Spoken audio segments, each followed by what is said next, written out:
అంతు చిక్కని మరణాలతో గుంటూరు తురకపాలెం గ్రామస్తులను కలవరపెడుతోంది. తురకపాలెంలో మరణాలపై మాత్రం ఇంకా స్పష్టత రాలేదు. అటు తురకపాలెంలో ప్రత్యేక వైద్య బృందాలతో పరీక్షలు చేస్తున్నారు వైద్యారోగ్య శాఖ అధికారులు. మరోవైపు ఇప్పటికే ఈ ఘటనపై సీఎం చంద్రబాబు ఆరా తీశారు. సోమవారం లోపు తురకపాలెం ఘటనపై పూర్తిస్థాయి నివేదిక కావాలని అధికారులను ఆదేశించారు. సీఎం ఆదేశాలతో వైద్యారోగ్య శాఖ అధికారులు సైతం మరోసారి ఇంటింటి సర్వే చేపట్టారు. ప్రతి ఇంటి నుంచి బ్లడ్ శాంపిల్స్ కలెక్ట్ చేస్తున్నారు అధికారులు. అంతేకాకుండా తురకపాలెంలోని చెరువులో నీటి శాంపిల్స్ ను కలెక్ట్ చేశారు. ఇదే విషయంపై మరింత సమాచారం మా ప్రతినిధి నాగరాజు మనకు అందిస్తారు. నాగరాజు, అంటే దేని వల్ల ఈ మరణాలు అన్నవి సంభవిస్తున్నాయి, అలాగే ఇప్పుడు మరి ఎటువంటి చర్యలు చేపడుతున్నారు సీఎం చంద్రబాబు, ఎటువంటి ఆదేశాలు జారీ చేశారు?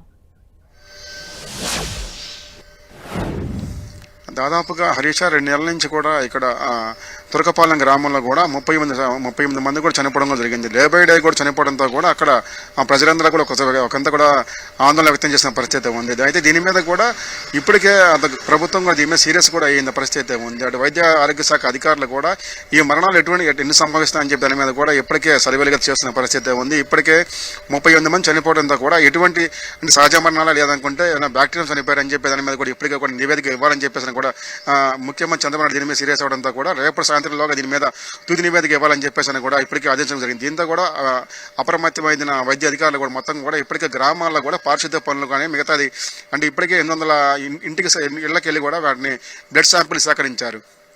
అయితే మరో కొంతమందిని కూడా ఈ రోజు కూడా బ్లడ్ శాంపిల్ సేకరించి కూడా దాదాపుగా తుది నివేదిక రేపు ఇవ్వనున్నారు. అయితే మైలిన్ అని చెప్పిన ఒక బ్యాక్టీరియా వల్ల కూడా ఈ వ్యాధి సంభవించిందని చెప్పి ఒక మరణం జరిగిందని చెప్పేసి ఇప్పటికే వైద్య అధికారులు తెలపడం జరిగింది. అయితే ఈ మరణాలు కూడా కొన్ని కూడా సహజంగా జరిగినాయి అని చెప్పేసి కొంతమంది బ్యాక్టీరియా వల్ల చనిపోయారని చెప్పేసి కూడా ఆందోళన వ్యక్తం చేస్తున్న నేపథ్యంలో కూడా అధికారులంతా కూడా అప్రమత్తమయ్యారు. మరోవైపు చూసినట్లయితే గ్రామంలో కూడా బొడ్డురా ఏదైతే ఉందో బొడ్డురా సెంటర్ అనే దాని వల్ల కూడా కొంత జరిగిందని చెప్పేసి కూడా వాళ్ళు ఆందోళన వ్యక్తం చేసిన పరిస్థితి ఉంది. దాంతో కూడా అధికారులు ఇది మూఢనమ్మకాలు కొట్టేసినా కానీ అక్కడ ఉన్నటువంటి ప్రజలు మాత్రం కాదు దానివల్ల జరిగింది చెప్పడం జరిగింది. దీంతో కూడా అప్పటికే అధికారులు కూడా ఇప్పటికే 850 మంది కూడా ఇప్పుడు బ్లడ్ శాంపిల్ సేకరించారు. మళ్ళీ కొంతమంది ఈరోజు సేకరిస్తున్నారు. మొత్తంగా కూడా ఈ రోజు రేపులాగా తుది నివేదిక ఇచ్చే అవకాశం అయితే ఉంది.